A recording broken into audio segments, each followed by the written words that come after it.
Dan Mas, salam-salam buat teman peternak dan teman-teman pecinta sapi di Indonesia. Assalamualaikum warahmatullahi wabarakatuh. Saya Joko, owner Lembu Bengkulu. Jadi saat ini saya didatangi oleh teman-teman media dari Jatim, saudara-saudara saya ini untuk ya sharing-sharing lah untuk masalah-masalah sapi dan yang lainnya.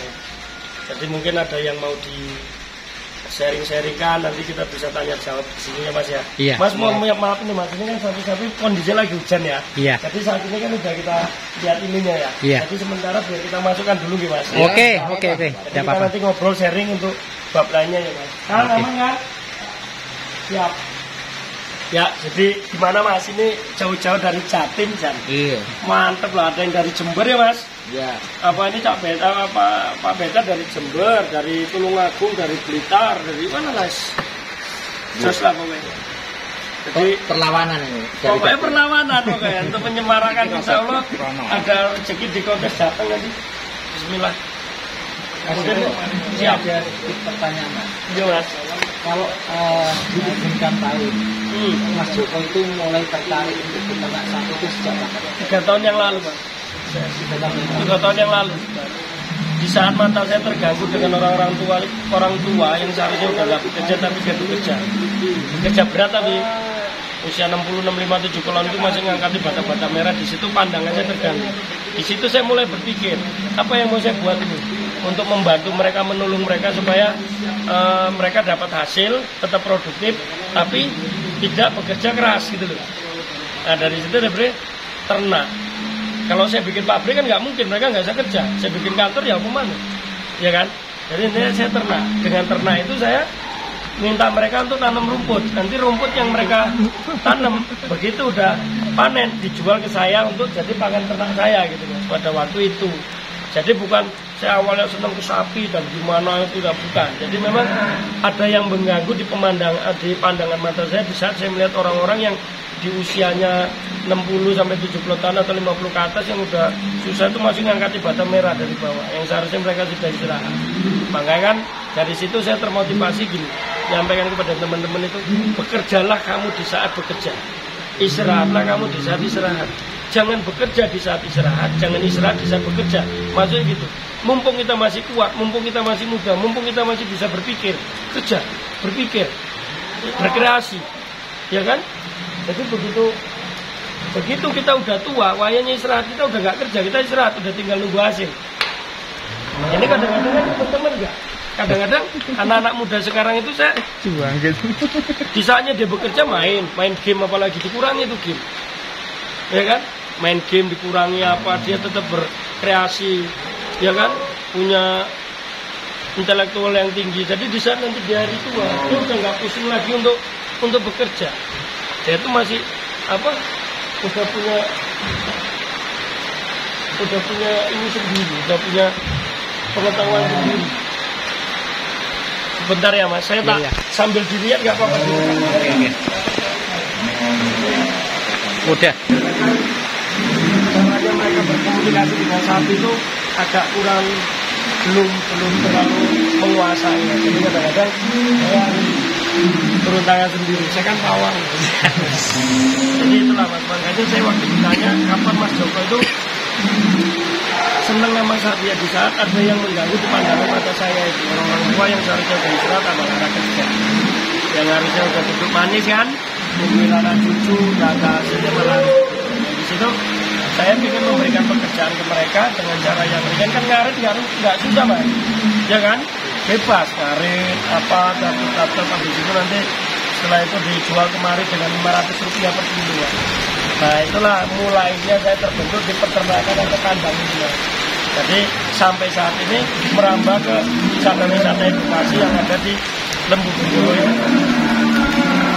Dan maka gak mungkin ke jalan masnya nanti HP-nya itu sayang ya. Nah kita sharing-sharing ya mas, dan siap. Terus apa lagi mas? Yang pertama itu pertanyaannya kan, kapan Mas Joko senang dengan sapi? Yaitu semenjak ada yang mengganggu pandangan saya untuk orang-orang yang sudah lanjut usia. Terus mas, kan tadi kan pertama awal mula peternak sapi. Terus kok ketemu konsep ini, konsepnya seperti apa Mas untuk kandang yang dijual? Konsep kandang saya kadang-kadang perbandingan Mas. Dulu mungkin kan ada teman-teman YouTube tuh, ada Mas Hermawan ya, setiap ada apa? Ada Bukit Pegon, Imam Samudra, terus kandang-kandang peternak lainnya itu yang udah Mas Sultan Mursid itu yang sering ngupload video-video kandang di mana itu ya. Nah, dari situ perpaduan sama saya. Saya perpadukan dengan konstruksi tanah yang ada. Ternyata kandang sapi itu seperti ini nih. Mungkin kalau di tempat yang lain kan, wah ini kan ngabisi tempat gitu kan. Kalau saya enggak, karena apa? Saya pernah uji coba itu. Sapi itu bukan hanya makannya yang ternyata yang harus diutamakan, tapi kenyamanannya juga Mas. Kenyamanannya juga harus diutamakan. Makanya saya buat 1,5 meter, ada yang mungkin 2 meter kali 3, supaya dia nggak terganggu pada waktu makan atau tidak terganggu pada waktu istirahat dengan sapi sebelahnya. Ya modal butuh banyak, itu fix ya, tapi gini, modal banyak hasilnya juga banyak seperti gini. Kalau kamu untuk hasil, kalau kamu mau hasil yang besar, risikonya juga harus besar. Nggak ada orang yang berisiko kecil hasilnya besar, nggak ada. Kan gitu ya Mas. Tetap risikonya besar, hasilnya tetap akan besar. Jadi dalam satu hal, saya buat kandang seperti ini supaya dia pada waktu tidur dan makannya tidak terganggu dengan sapi-sapi di kanan kirinya. Jadi terciptalah kenyamanan. Ya, Ya, betul. makanya saya buat seperti ini. Jadi perpaduan, Mas. Perpaduan antara kandang si A, kandang si B, kandang si C saya lihat, saya pelajari. Makanya saya selalu berani berpikir. Jadi gitu Mas. Satu pertanyaan lagi Mas. Siap. Ujian terberatnya mungkin ada motivasi untuk orang-orang yang mungkin di bidang peternakan Mas. Maksudnya apa Mas? Apa ujian perjalanan Nah, dari beternak? tergantung Mas. Tergantung teman-teman yang mau beternak itu dilihat wilayahnya lagi. Kadang-kadang dia beternak di wilayah yang umpamanya orang yang belum di sekitarnya itu belum ada peternakan. Ya kan? Kalau di sekitarnya sudah ada peternakan itu udah nggak ada ujian, aman. Ya kan? Kalau di lingkungannya dia membuat peternakan dan lingkungannya itu belum ada peternakan, ujiannya cuma ya omongan, kotorannya lah, baunya. Nah disitulah kita harus berkreasi. Gimana caranya omongan tersebut kita beri pengertian, kita beri caranya kotorannya kita kelola atau apanya, atau kasih juga penghasilan buat dia, apa dari rumputnya dan lain-lain. Ujiannya kalau kita di lingkungan yang belum mengenal sapi, ujiannya itu omongan, bau lah dan lain-lain. Tapi kalau kita di lingkungan sapi, kanan kiri ujiannya kadang-kadang ya sapi sakit, ya kan, sapi sakit. Nah di situ Tuhan akan menguji kita untuk ketelatenan kita untuk merawat sapi tersebut, Mas. Jadi gimana kita ini? Ya memang namanya apapun usaha pasti ada risikonya, Mas. Jadi mau ternak, mau tanam jadi petani, tanam padi yang saya bilang tadi itu, orang peternak petani padi aja udah tinggal panennya ini kadang-kadang banjir, udah tinggal panennya dimakan tikus, tapi dia nggak pernah nyerah, ya kan? Tetap semangat. Besok nandur lagi, gitu kan? Nah peternak itu ya semuanya itu bidang usaha atau bidang apapun itu tetap ada risikonya. Nah di saat kita ujian itu datang, kita tetap sabar, tidak pernah kendor, tetap ya. Kalau 10 kali bangkit 11 kali. Oh Mas Joko ya bisa lah modalnya gede. Enggak. Saya nggak punya modal sebesar itu. Modal saya cuma bismillah dan keyakinan. Makanya saya bilang tadi, kalau kita nggak bisa beli 5, beli 4. Nggak bisa beli 4, beli 3. Nggak bisa beli 3, beli 2. Nggak bisa beli 2, beli 1. Nggak bisa beli 1. Setengah-setengah sama temen ini. Cari temen yang diajak kerjasama. Kamu 10 juta, aku 10 juta, kita beli sapi, nanti aku ngurusin. Nggak mampu juga beli setengah.